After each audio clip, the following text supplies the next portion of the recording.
Sariling obserbasyon at sariling pagmamalasakit. Yang Madriaga na yan, pag bina-background check mo, convicted yan eh. May kaso yan. O, paano magiging reliable source? O, paano magiging dedependihan nila ang statement ni Madriaga? Kung si Madriaga mismo, meron nilabag na batas. Yan ay isang, political maneuver nila. Ginamit nila si Madriaga, fake yan eh. Hindi totoo yan, walang personal knowledge yan sa usapin ng impeachment. Tsaka isa pa sir, may nakita ko po sa Facebook na yung regarding sa, di ba si VP Sara nagsalita na kung mamatay siya, ipapapatay niya sa ganito, ganyan.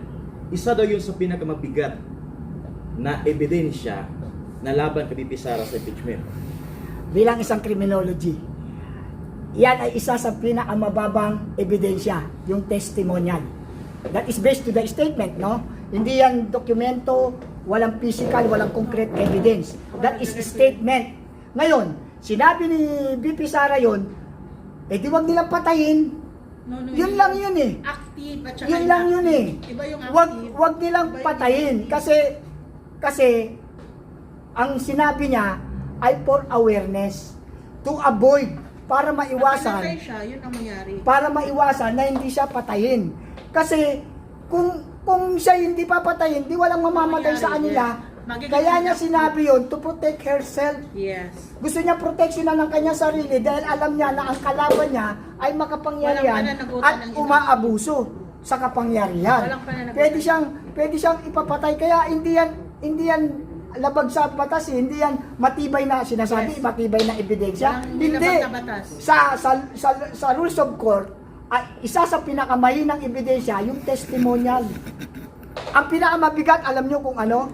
Yung concrete evidence. Kahit i-research nyo yan, concrete evidence, that is a major na pinakamataas na ebidensya ang ipinipresenta sa korte. Concrete evidence, document evidence, circumstantial evidence, testimonial evidence. Testimonial, pinakamababa yan. Bakit ko nasabi? Kasi yan, pwedeng mabago. Pwede mong baguhin yan, i-withdraw mo yung statement mo, pwede.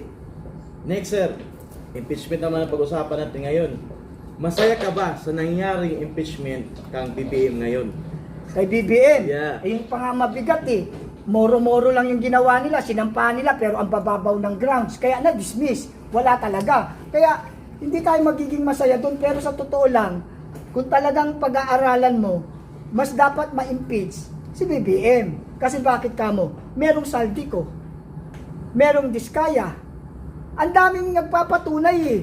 At ang mamamayan, kitang-kita naman talaga na meron siyang negligence.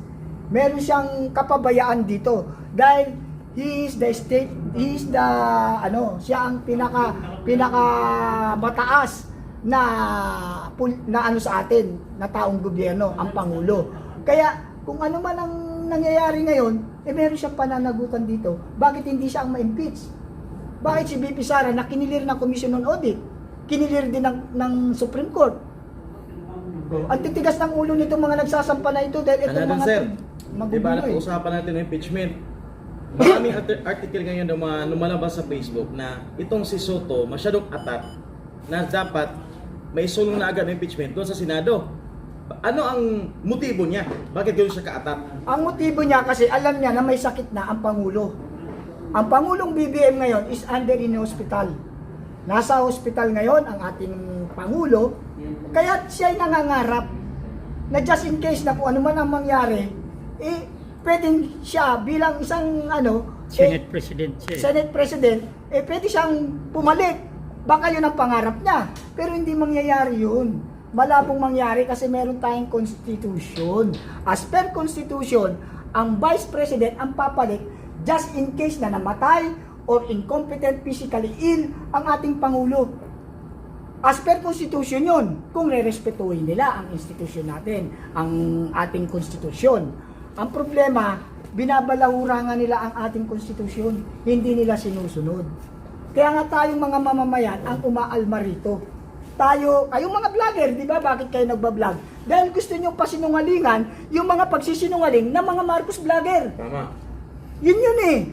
Pero hindi kayo dahil supporter kayo ng Duterte, bayaran kayo. Hindi. That is not your objectives. Ang objectives nyo rito, ibalanse ang informasyon na ginagawa nilang sinungaling. Di ba? Meron nga kayong nakitang vlogger, di ba? Puno ng singsing ang mga daliri. Tapos, kwintas niya, tatlo-tatlo, lalaki ng pendant. Ginto yun. Ginto yun. Doon pa lang sa suot ng milyon na eh. O may Mustang pa na GT. May condominium pa, may beach resorts pa. Eh ano, saan kinuha yun? Eh samantalang ko iba-background check mo, yung Marcos vlogger na yun, eh dating dugyot yun, dating wala. Oh, pero kayo, nananatili lang kayo sa ganyang antas na nakakaraos sa buhay, sumusurvive, dahil kayo may mga prinsipyo.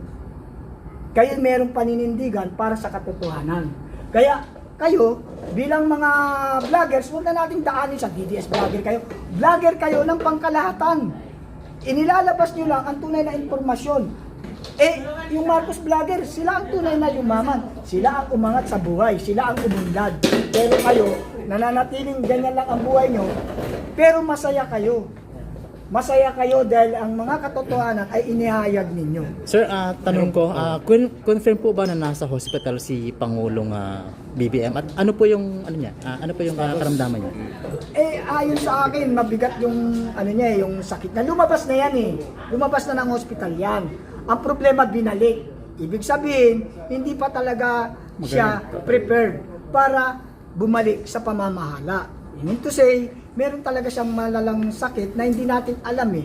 Kasi hindi naman din nila binabanggit yan. Pero ayon sa akin, binalik siya sa hospital uli, ibig sabihin, may malalim na dahilan yan.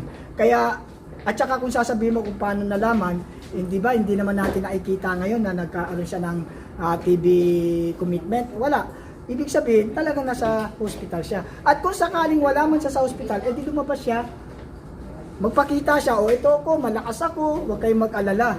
Di ba? Dapat pakita siya. Hindi yung wala, hindi natin nakikita. At saka ito pa nga, nagtataka rin ako. I-connect ko yung tanong mo.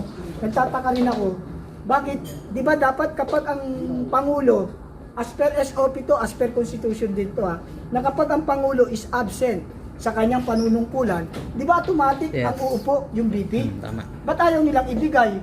Bakit nakabakante ang Pangulo? Tapos Executive Secretary, sila nagpapalakad ng gobyerno. Ano ginawa nila kay VP Sara Duterte? As per Constitution, VP is the one to take over if the President is ill or physically unfit or in hospital.